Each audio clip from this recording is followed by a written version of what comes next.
Good morning and welcome back to BIFA Link TV, your daily dose of industry information. Today I'm joined by Ian Matheson for this week's What the Papers Say. So Ian, thank you so much for joining me. How are you? I'm good, thank you, Brooke, and how are you? I'm very good, thank you. Excellent. Well, it happened, didn't it? The US president, he stuck by his words and he's going to impose tariffs on Mexican and Canadian imports, as well as 10% import tariffs on Chinese goods. And they were all due to be introduced on the day this episode is going to be revealed. To be honest, whether the global trading system, which is, as you know, weathered multiple storms over the last few years, can weather this one, is open to debate. So it'd be interesting to see. Yeah, and like we always say, Ian, members better watch this space, eh? Oh, they certainly had better watch it. But of course, while debate about tariffs is going to continue for the foreseeable future, changes to supply chains are already happening. Container shipping, of course, over the weekend, which has just gone, which was the end of January, early February.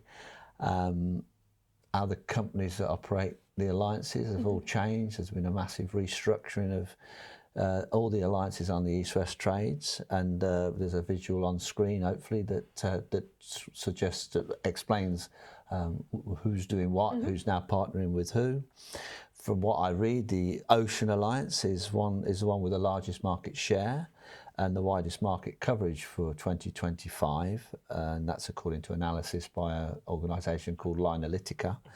The Gemini partners, they've been public about their goal of providing 90% schedule reliability in an industry that is notorious for not managing to maintain good schedule reliability for one reason or another. So good luck to them with that.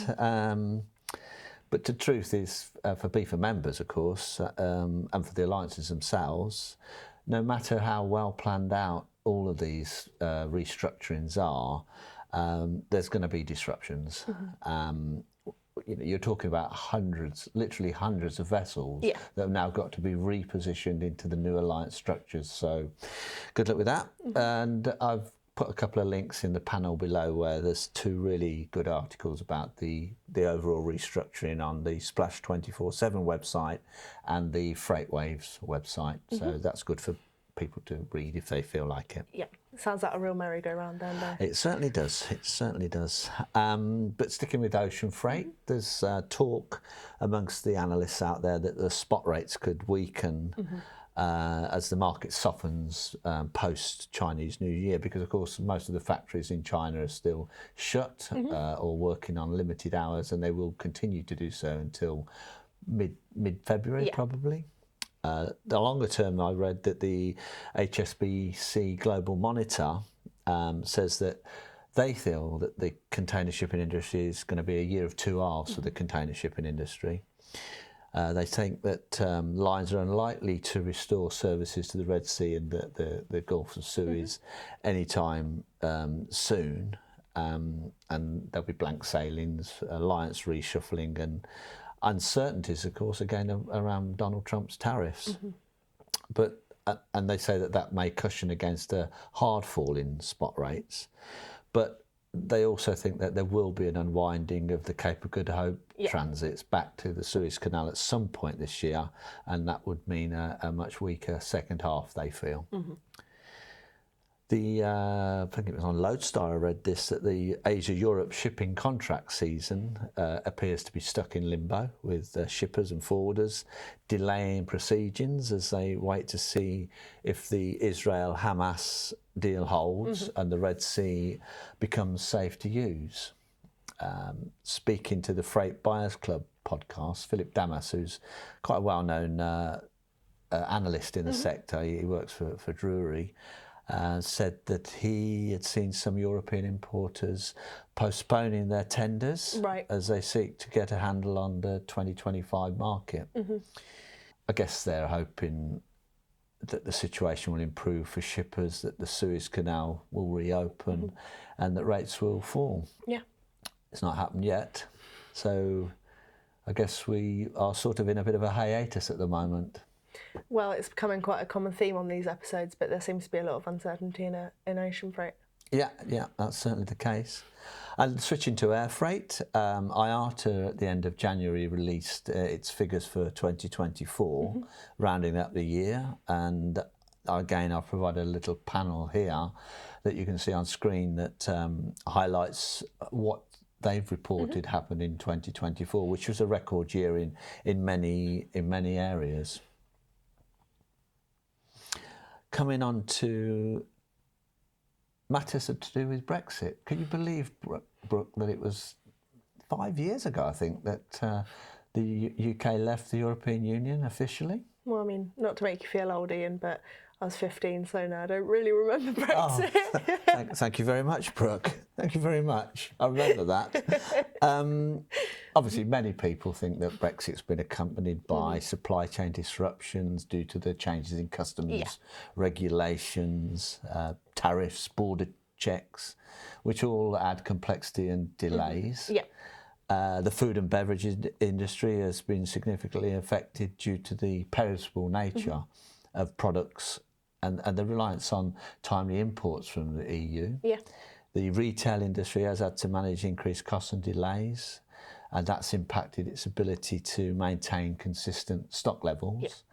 Government has worked to refine and implement the new legal frameworks, and I know that BIFA has been heavily involved with that, and businesses have made investments in compliance as of your members, and BIFA has been there to support them.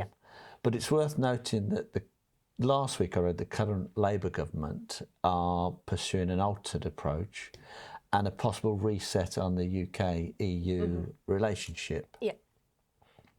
And in Brexit-related news, carrying on the theme, of course, members should remember that since the 31st of January, any goods imported from the EU into Great Britain must be covered by Safety and Security Declaration, the ENS, the Entry Summary Declaration. Some goods, as you know, that do still have a waiver from that, but I'm not sure it's that many, and it mainly seems to me to involve goods moving in from Northern Ireland or... but of course, again, there's loads of information about that on your website, on the BIFA website, as well as on the government website. It's certainly a topic that's kept us busy this past couple of months. I bet it has indeed, yeah. I'd like to conclude this week's issue. We mentioned it in last week's episode, in fact, that the government's now backing various national infrastructure projects, including the third runway at Heathrow and the Lower Thames Crossing, which I think there's going to be a separate episode about on that. Of course, BIFA, as well as industry in general, has been urging for a long time that sort of action by government, and there's been a lot of prevarication over the years. And it's going to be of great interest to BIFA members, although I kind of suspect that a lot of them will be wondering whether they'll ever see spades in the ground. I'm sure it'll still be a while, won't it? Well, I think I'll be long retired, Brooke, coming back to your analogy about age. So you may see it, I may not. Well, I mean, they've got a couple of potholes to fill first before they get anywhere near that, don't they? Haven't they just? Thank you so much, Ian, and thank you as always for bringing this to our attention. The links to all of the articles that we've discussed in today's episode will be in the description below as always. Thank you so much for watching today's edition of BIFA Link TV, your daily dose of industry information.